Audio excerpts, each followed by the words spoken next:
Okay, today is May the 16th, 2018, and right now at 11:30 p.m. we have a temperature of 65 degrees here in the foothills of Los Angeles. The relative humidity is 65%, dew point is 42 degrees, and the barometer is down at 29.95 inches. And right now we're looking at the East Pacific water vapor loop. We can see that what appears to be a disturbance down here in the East Pacific infrared loop, which has the attention of the weather controllers. We can see that the center of this developing area of thunderstorms is completely imploded. We have pressure waves visible, and we'll take a look at this in the visible light map next. We can see these circular roll clouds, these pressure waves that are expanding radially away from the targeted area. Right here is one example.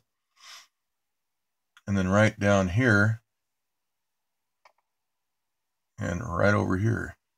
So we can see these expanding pressure waves as the thunderstorms are targeted with microwave RF or perhaps laser. And that superheats the water vapor in this developing storm system down here.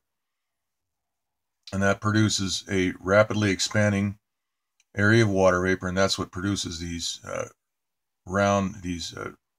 sort of circular shaped expanding rings. Let's take a look at the water vapor map here. We can really see the color change, the diminishment. Down here on the chart, we can see the color change from a blue and pink, a magenta color, down to the light turquoise color down here. So after the area is targeted, we can see what happens. The organization is lost, the convection is lost, and we're left with just an imploding area of thunderstorms. This is quite a big system here. If we look at this compared to the mainland of Mexico over here. I also just today added a video to the playlist, another time-lapse video of cumulonimbus development. Everybody should see this one. This one has some tremendous evidence beginning at about the 40-second mark. It's a 1-minute video, and at the 40-second mark we can really see some lift occurring, and then what happens next is just truly amazing. You can see so many different points that are being targeted on the top of that cumulonimbus formation. And of course you can see that there's no precipitation that develops out of that entire sequence. That is a very large cumulonimbus thunderstorm developing, and they target that. The whole thing pancakes out into a flat sort of a mushroom pattern, and that completely stops the precipitation process. And that's what you're going to see there in that video. Take a look at that. Look at it on a big screen, and watch the various areas in that thunderstorm that are targeted. You can see you can see all sorts of detail. We'll take a look at that in the next video. But here we see this area here. This is not listed on the National Hurricane Center map. Let's go ahead and take a look at that right now. We see there's nothing marked, but yet the system is being targeted. And we can see that it's very obvious what's going on here. We have the blast pattern evidence right here, color change, and of course the roll clouds, the expanding superheated areas of water vapor which are rapidly expanding. Also, we see the photoshopping detail right there and over here. So these frames are edited to prevent us from seeing the little dimple marks.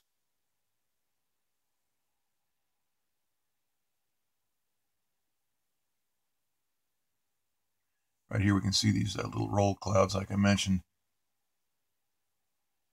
Okay, let's go ahead and take a look at the next series of maps. This is the northeast Pacific water vapor loop. And here we have a dual low pressure system, which is now making a U-turn. It's supposed to head back down to the south. We can take a look at this on the surface analysis map. We have jet stream flow right through here. And we have another low. We've actually got one low right here and another low right here. So we've got high pressure installed between these two lows. We can see that right through here. And that will prevent what happened over here. We had that basically just a dry low, which was spinning counterclockwise. We can see that that has been allowed to merge more or less with this area of low pressure, which is dumping scattered showers over the northwest. And we can see high pressure installed in this area to reroute this jet stream away from these Hawaiian Islands, which are more or less protected most of the year. There are many videos on this channel showing hurricanes moving east through, or rather moving west through the Pacific, and not one of them will hit these islands. In 2015, there were numerous examples of that happening, where they would steer, these weather controllers will steer these hurricanes away from the Hawaiian Islands. So that pretty much proves what's going on, as well as what we're seeing right here tonight. Let's go ahead and take a look at that. Take a look here again at this visible light map. We can see the blast pattern evidence, these roll clouds. So once again, there's a reason why the local and national televised weather reports do not show us these satellite maps, because blast pattern evidence alone is self-evident.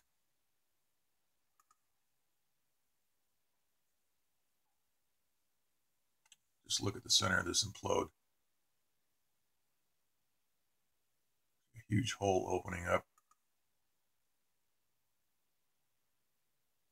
right there. Okay, let's take a look next at the surface analysis map. We have this dual low pressure system right here, 997 millibar and a 999 millibar. They have merged, and we see a little U-turn right here, this little arrow which is pointing to the south. And then we have all this high pressure installed between this low and the mainland of the U.S. And we have a gale force system out here in the West Pacific, which is supposed to move out to the east. Here we have the IntelliCast Doppler map, which shows some scattered showers up in the northwest. Nothing down here in the central or southern California area.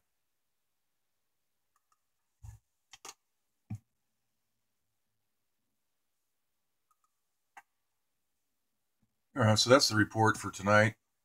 The weather has been fairly clear today in the Los Angeles basin.